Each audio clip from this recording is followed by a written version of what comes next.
Hi, I'm Rob and welcome to East Coast Sailing. Come and join me for a solo venture on board Avania, a Benito Oceanus 343. I'll also give you a few tips and tricks if you've never crossed busy shipping lanes before. I've also included some reporting procedures to make sure you stay on the right side of the law. In today's journey, I'll be travelling from my home port of Wolveston and travelling over the busy shipping lanes of the Thames Estuary towards Chatham. My official marina partner is MDL, and I'll cover some information about their amazing incentives, Dock and Discover.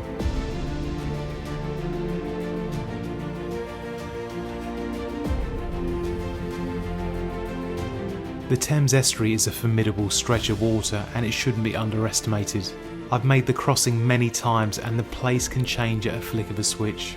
You have to contend with fast moving tides and constantly changing sandbank positions. There's also lots of World War II fortifications and dangerous shipwrecks such as the Richard Montgomery, which is full of explosives, and we'll be seeing that later on in the video.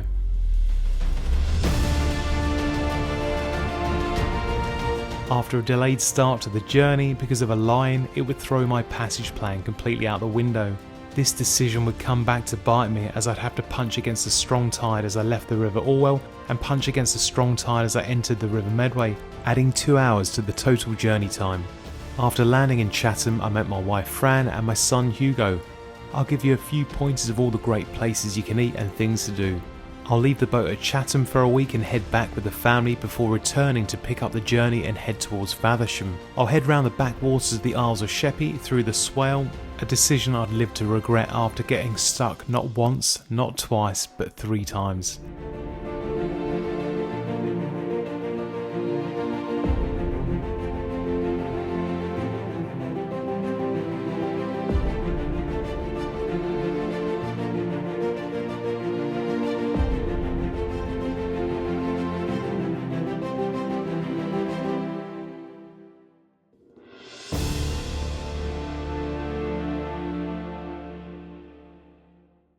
In today's adventure, I'll be leaving my home port of Wolveston and travelling down the River Orwell. We'll head past Felixstowe and Harwich and enter into the North Sea. We'll be travelling 58 nautical miles past Clacton and cutting through the Swin Spitway. We'll head past the Red Sands Towers before heading on to the Richard Montgomery full of explosives. I'll head into the protected waters of the River Medway before passing Hoo Island where my sailing adventures started, before finally reaching the target destination Chatham, located in Kent in the UK. After catching up with friends at the marina, I was running behind schedule. I loaded up the boat and I was blown away by how much growth there was on the underside of Avania. The boat was cleaned just 3 weeks ago on the scrubbing posts, if you remember the disastrous landing I had at Pin Mill. On the plus side, I had restored a couple of lost knots due to all the fouling. I untied the last rope that held Avania to the dock and we set off for our next adventure.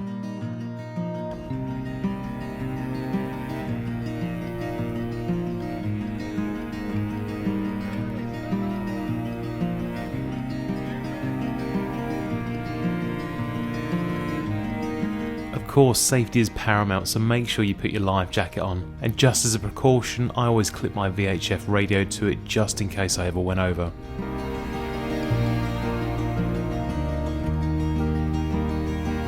With the autopilot on, holding a steady course, I pulled in all the lines and fenders and stowed them away. Now the boat was fully prepared, I pulled out the Genoa in anticipation for a very special guest.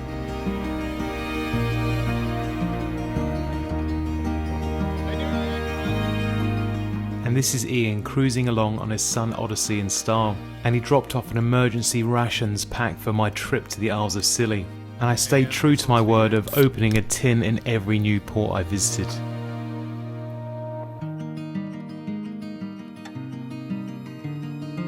And just over there is Pin Mill, where I nearly got stuck for 4 days, and if you haven't seen that video, make sure you check it out. 2 words: air pressure. Making these videos always feels worthwhile when you have people come up and wishing you well. You realise the impact the channel's actually having in the sailing community. Oh, do you? Thank you for watching.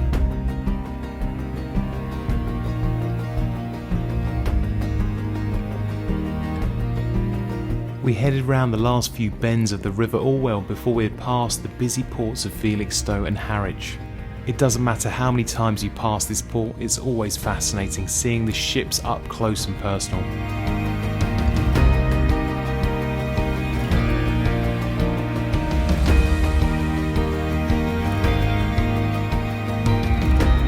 And one day I'll see the evergreen ship that blocked the Suez Canal.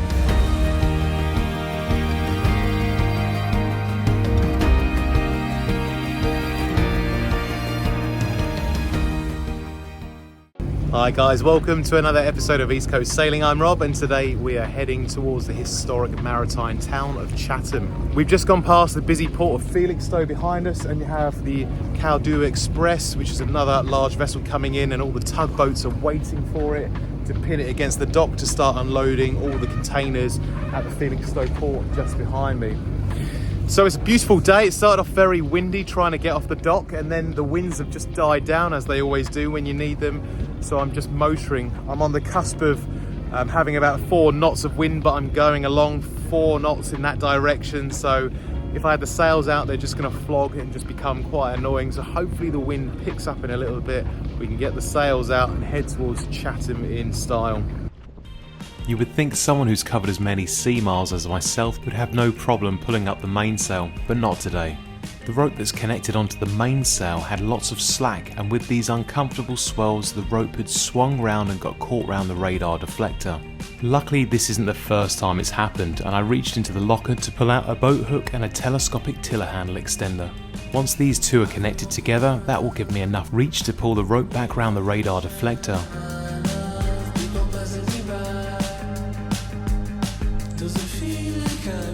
After a bit more fettling, the rope was finally free. I headed back to the protection of the cockpit to finally get both sails out. After attempt number 2 of trying to get the mainsail up, the battens then got caught with the lazy jack lines. And once this was sorted, then one of the existing reef lines I had in from the previous windy sail was then stopping the main from going all the way up. The other side of solo sailing no one shows you on YouTube. And with a deep breath, both sails are finally out. Now Kent is one of my favourite places to go sailing. It's got lots of maritime history connected to the war, and they used to build a lot of ships as well in Chatham itself. So I'm also heading towards the MDL Marina, which is over there, so it's not going to cost me anything to stay there. I'm going to leave the boat for the week, and then we've got a bank holiday next weekend, so then I'm going to pick up the family. We're going to head round to Whitstable and Faversham to go and explore a few more areas. So it's opened up lots of new sailing ground. It means I can pick and choose the days to go sailing, so it's going to make it a lot easier in the long run. Now today it was a bit of an early start. I had a lot of beauty sleep, I slept in, and I've missed my tidal slot, so I was punching it against the tide going out the river all well today, so it was pretty slow progress. Went down to about 3.1 knots over ground at places. I'm also going to be now punching against the tide as it comes out when I pull into Gillingham and the Kent area itself. So that 1 hour 40 minutes sleep in has now probably cost me another 2 hours on the journey time, which is slightly unfortunate, but sometimes you've just got to have a rest when you've had a full week at work. This is Poirby the mascot, which is based on Hugo's favourite toy. Hugo's my son, he's only 3 years old. He has an absolute fascination with penguins. I don't know where he's got it from.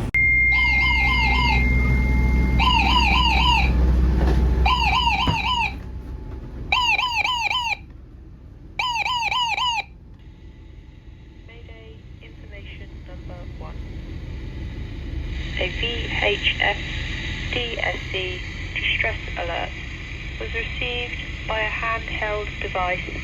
Well, it's never nice hearing an alarm going off, especially if someone's in the water or in trouble. I'm surprised they didn't broadcast their position on the DSC, because normally it has the coordinates on exactly where that DSC alarm went off, especially it's a portable VHF handheld radio. Now, I don't think it will be an accidental detonation of it, because normally they've got a protective plastic cover you have to flip open before you press the button. I'll show you a little clip of that so you can see exactly what they look like. But fingers crossed, at least it's a nice day. If someone is in the water, you're going to be able to see their head quite quickly. And you've got good visibility and no clouds, so the helicopters are going to be able to fly over to that position wherever it's been picked up from. And fingers crossed they retrieve them out of the water, or it's just a false alarm.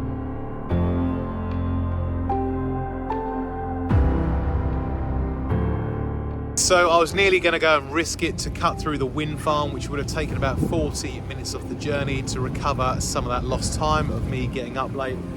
But I just don't think the risk is worth the reward. There's a little ridge running through there, and we're probably at the lowest state of the tide right now, and the chart datum was saying it was between 2 meters and 0 meters, so I don't want to run the risk. Even though it's a nice calm day, you wouldn't see any white water washing over it. You could approach very slowly. Chances are nothing would really happen, you just reverse off it, but I don't think in this case it's worth it, because when you deviate away from the plan, that's when things go wrong.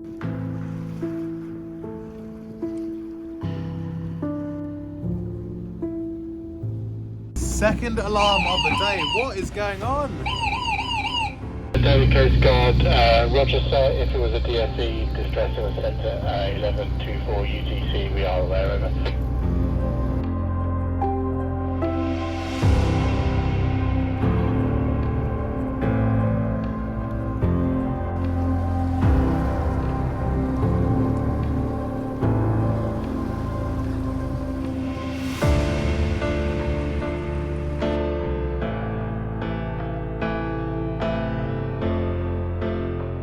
So you can't see it, but we've got the Shoeburyness firing range over there. I'm not sure whether it's active today, but we're staying well clear because I've crossed over the border a number of times and been escorted off swiftly by a James Bond looking black rib craft that flies up on you and asks you to radio through.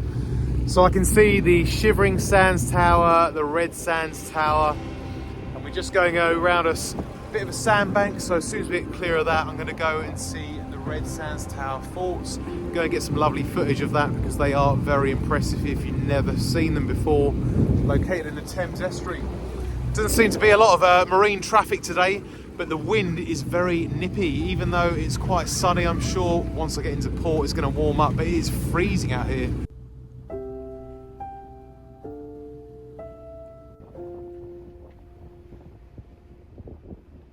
When crossing the Thames Estuary, it's strongly recommended to maintain a listening watch to either channel 68 or 69. The Sea Reach number 4 buoy acts as an invisible line where you switch between channels. The call sign for both channels is London VTS. It's also worth reading the Port of London Authority General Navigation document. This contains lots of rules and regulations, and 17.5 restricts any vessels with a draft of less than 6 metres from entering the Black Deep without permission from London VTS. The Black Deep is a huge area, but it's quite a narrow channel and you have ultra large tankers often operating this area.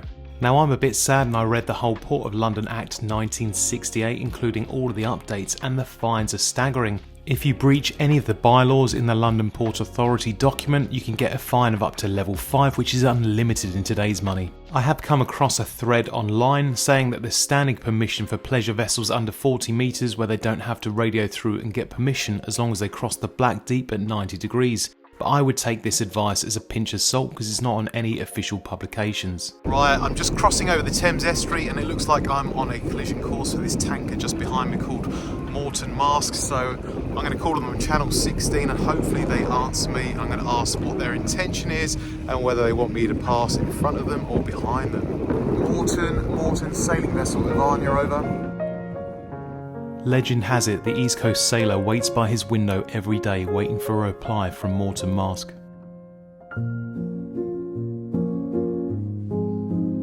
Ivania glided gracefully towards the tanker. It felt like an epic showdown between David and Goliath. Given the speed and proximity of the vessel, I thought it was best to bleed off some speed and go around the stern of the ship.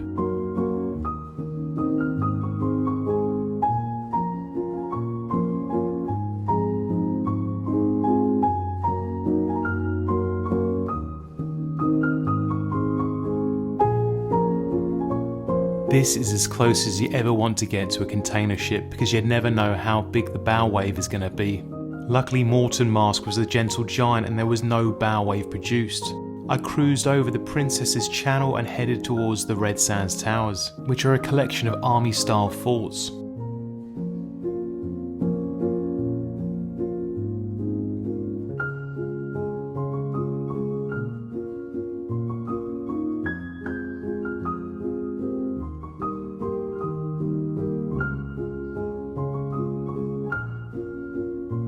These nautical bastions were installed after the London Blitz. They were armed with anti-aircraft guns and they were protecting the estuary, which was exposed to enemy fire. The forts were collectively responsible for shooting down 22 enemy aircraft and 30 flying bombs, saving countless lives.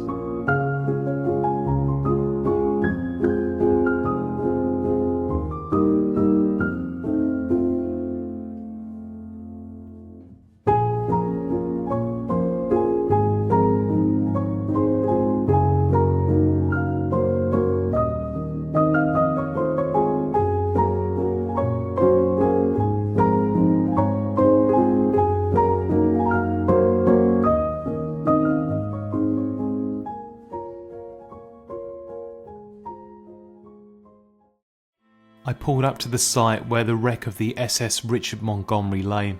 It's an American Liberty vessel that was carrying 7,000 tons of explosives and munitions.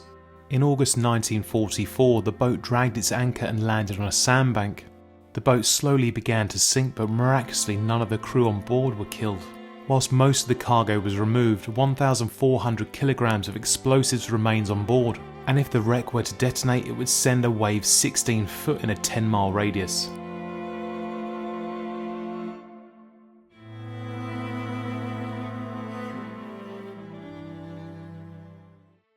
After paying my respects to the fallen, I carried on the adventure, heading up towards the River Medway.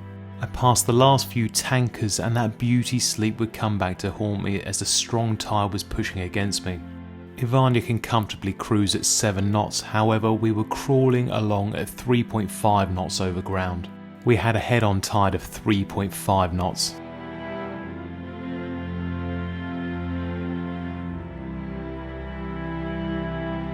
I sailed past the Grain Tower battery that was erected in 1860s when we had increased tensions with France. Sailing down the River Medway invoked strong feelings of where my sailing journey began. Crossing the busy shipping lanes in winter on a project boat you've bought with no experience. And for that reason, the Kent coastline will always be my favourite sailing ground. And keep your eye out for these red buoys with 2 balls on top, which signifies isolated dangers.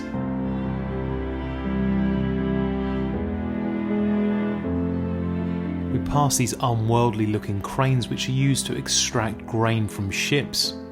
I passed Darnett Fort, which was built in 1872 and it was designed to house up to 100 men. The forts never saw any action and were decommissioned before the First World War.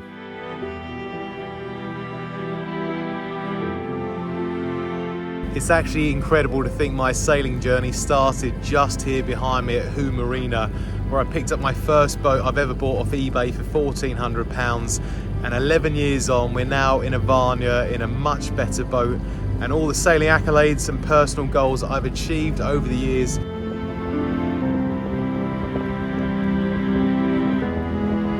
Crossing the Thames Estuary as well with no experience, with a rusty old Tohatsu engine, and I made it across on the 14th of February, Valentine's Day, and I told my missus I'd be in at 4 o'clock in the evening waiting for the tide to come up.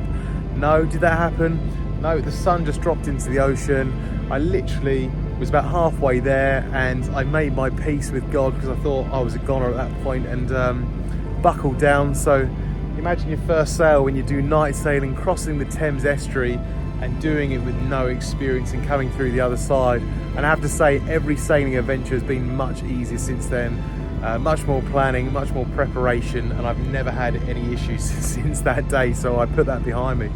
I remember wearing thermal gloves, locking off the tiller and thinking, what kind of size boat can really get down this estuary? And turned to the right of me and saw a huge tanker bombing it down. I just couldn't believe the size of this thing and how it could actually come up an estuary like this. But we've had about 60 metres of depth actually, so it's very deep, and we are nearly at low water. So we've got Hugo and Frankie, they're going to be waiting on the quayside, so we're going to have a lovely evening together. We're going to go and get a little bit of dinner on the quayside, and in Chatham Marina you are spoiled for choice because there is loads of restaurants all around the quayside, so we don't have to walk very far at all to go and enjoy ourselves. So I'm going to go jump on it and get the fenders out, get the ropes ready, and I'm going to show you how we enter into one of the lock gates to raise us up to the basin height. I'm going to show you how you do that solo.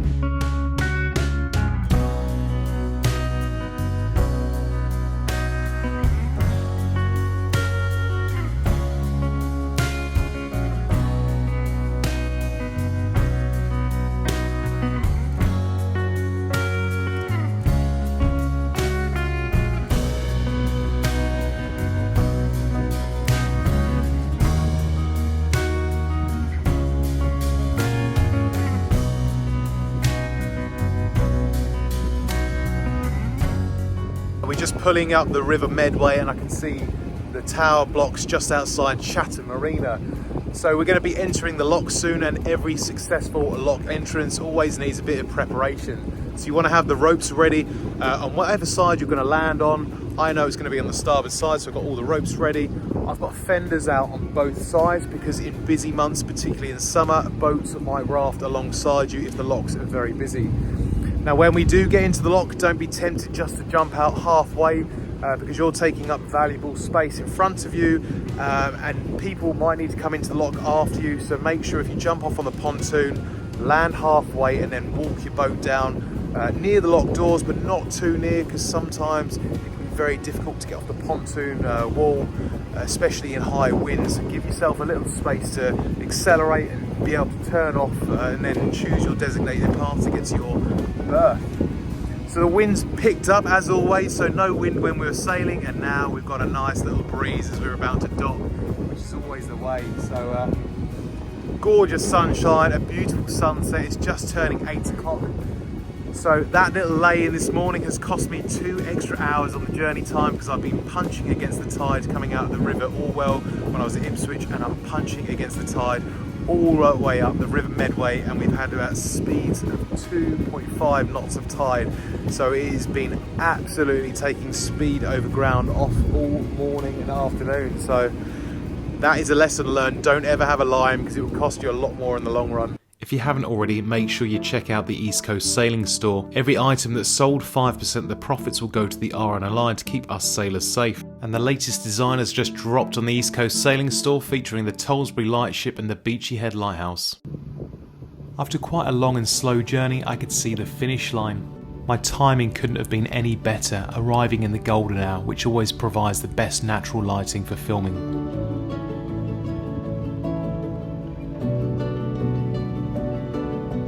So just remember, all MDL Marinas are on channel 80, so I'm going to radio through to get permission to go in the lock. So let's give it a go.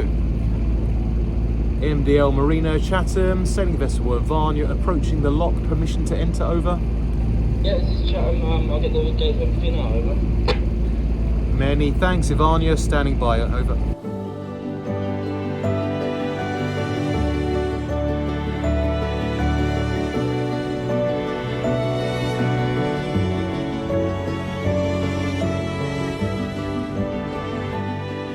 I could hear Hugo's excited voice as he could see his dad pulling up to the entrance gate, and it seems Hugo is quite the star of the show, as everyone seems to recognise him.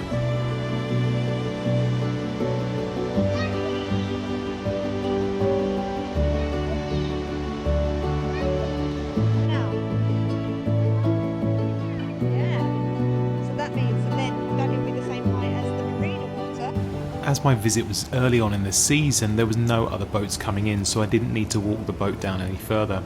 As the internal lock gates opened, water flooded out and raised the height of Ivania to that of the internal basin height, and the bridge began to open.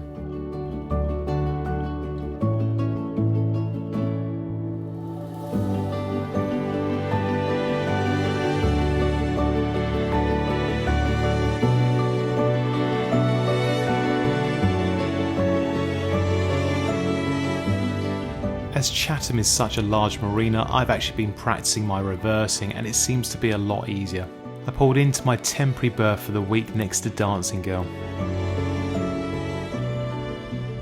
So let me give you a quick tour of the marina facilities. The marina office is located here, and you can hop up the steps, and this is where you need to pay your dues.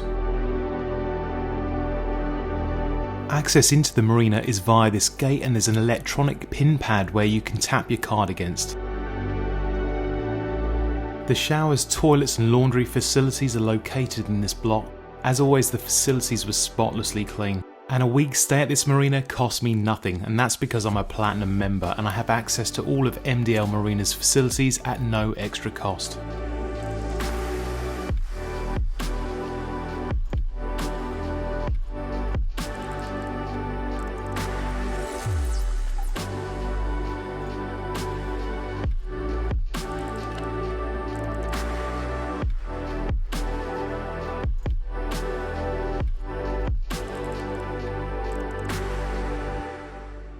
MDL are also running a promotional scheme rewarding sailors who stay at different marinas. There's different prize categories, but the top tier only requires you to stay for 10 nights at different marinas and you could win a dream holiday for 2. To take part, all you need to be is an MDL OTM member and to book through My MDL, and you will automatically be entered.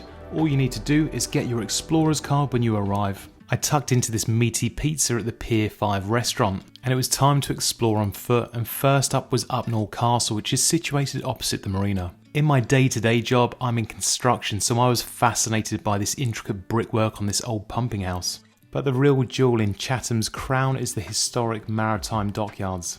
It contains Navy frigates from all the decades, including a submarine called Ocelot, which covered 90,000 miles on top secret missions. You might want to lay off the pies on your visit, otherwise you'll get stuck through one of these hatches. The entry price per person is approximately £30. Although this seems a little bit steep, you are preserving all the history and the ticket is valid for a year. So if you're running out of inspiration on one of those rainy days, you can come back and visit all of the installations you didn't get to see.